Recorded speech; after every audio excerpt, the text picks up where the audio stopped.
NMR spectroscopy के 6E lecture में आप सभी का स्वागत है। ये एनएमआर स्पेक्ट्रोस्कोपी की सबसे डिफ़िकल्ट चीज़ हम समझने की कोशिश कर रहे हैं। 5वें लेक्चर में हमने शील्डिंग डीशील्डिंग पढ़ी थी, जिसकी वजह से सिग्नल अपने अपेक्षित स्थान से आगे या पीछे पाया जाता है। उसी को हम आगे और नए टॉपिक पढ़ रहे हैं, रासायनिक विस्थापन या स्रति।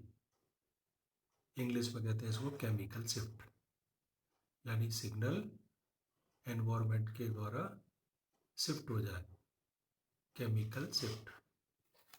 प्रोटॉन के रासायनिक वातावरण यानी कि रासायनिक बंध के इलेक्ट्रॉनों के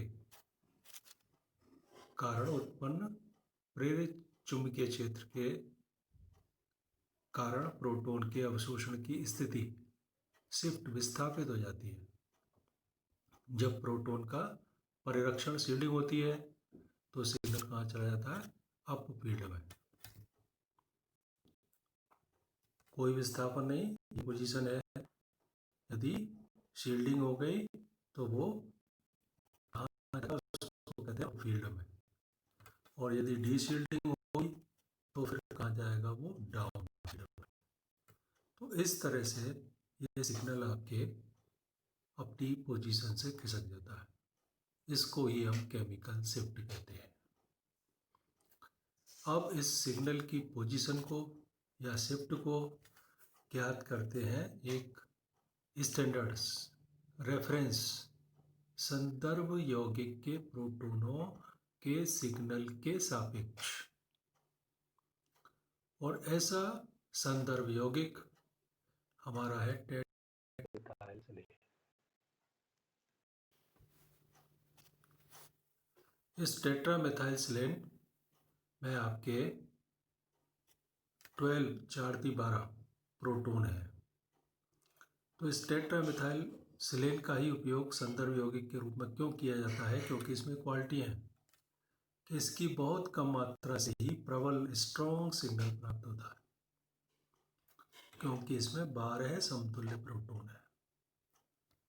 और इसमें शील्डिंग डीशील्डिंग की बात करें तो सिलिकॉन की कम विद्युत ऋणता के कारण इसके प्रोटॉन अधिकतम शील्डेड होते हैं और इनका सिग्नल हाईएस्ट फील्ड में पाया जाता है। डेल्टा स्केल में, डेल्टा पैमाने में हम पढ़ेंगे आगे एनएमआर के स्केल, तो डेल्टा स्केल में से 0.0 ppm माना जाता है। अब ये रेफरेंस यौगिक सॉल्वेंट में भी विलय होना चाहिए, तो ये आपके ड्यूटेरेटेड सॉल्वेंट में भी सॉल्युबल होता है और रेफरेंस की तरह काम कर जाता है। कई बार क्या होता है, कंपाउंड में से हमें एनएमआर स्पेक्ट्रम लेने के बाद पुनः कंपाउंड को शुद्ध रूप में प्राप्त करना हो, यानी इस रेफरेंस यौगिक को हटाना, तो इसका जो बॉइलिंग पॉइंट है क्वथनांक केवल 27 डिग्री सेंटीग्रेड है। आधे सैंपल से इसे हम आसानी से एवोपरेशन द्वारा, वाष्पन द्वारा हटा भी सकते हैं।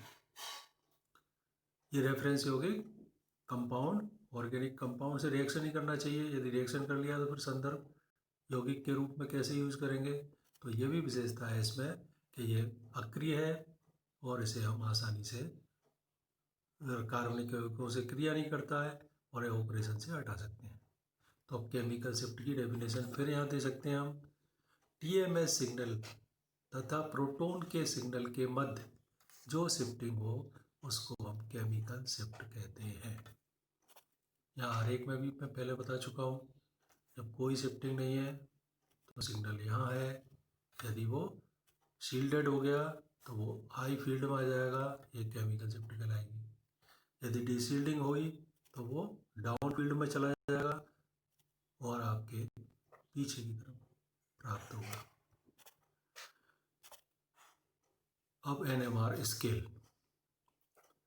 एनएमआर स्केल में भी क्या है कि यदि केमिकल शिफ्ट को हर्ट्ज इकाई में प्रदर्शित किया जाए तो इसका मान अलग अलग चुंबकीय क्षेत्र सामर्थ्य वाले स्पेक्ट्रोमीटर में अलग अलग प्राप्त होता है, क्योंकि बाह्य चुंबकीय क्षेत्र की तीव्रता के यह सिग्नल समानुपाती होता है।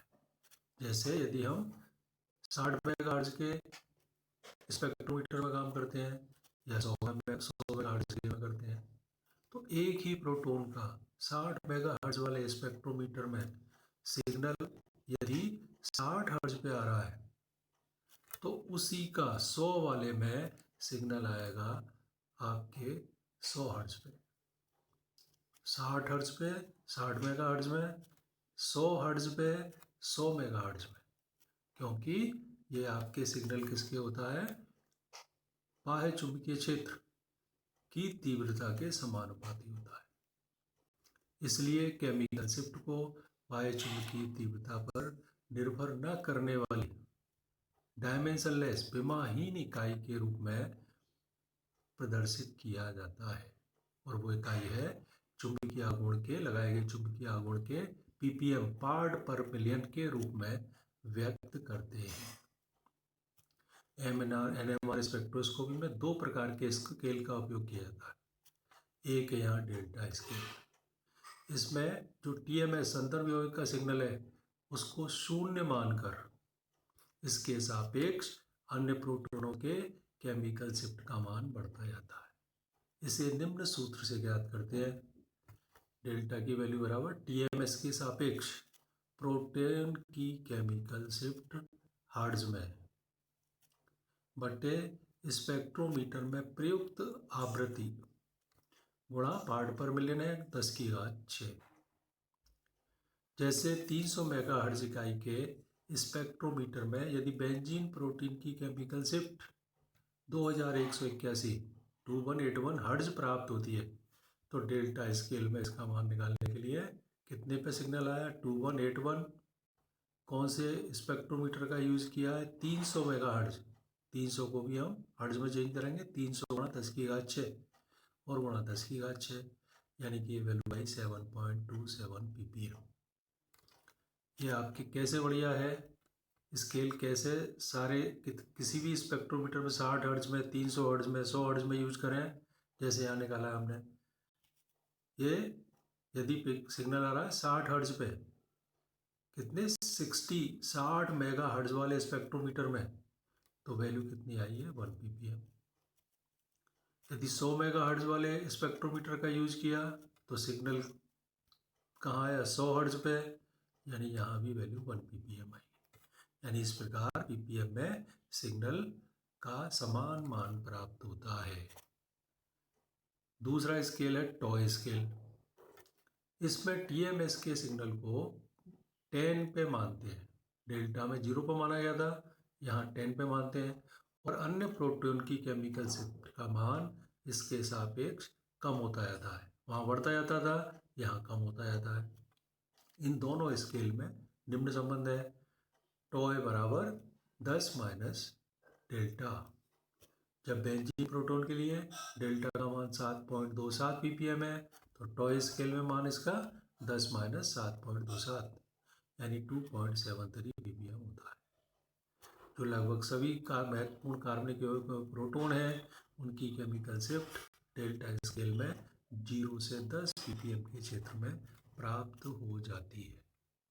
ये 60 मेगाहर्ट्ज का यूज करें तो ये विद्युत क्षेत्र की तीव्रता के अनुसार आपके ये 60 हर्ट्ज पे 1 ppm, 120 हर्ट्ज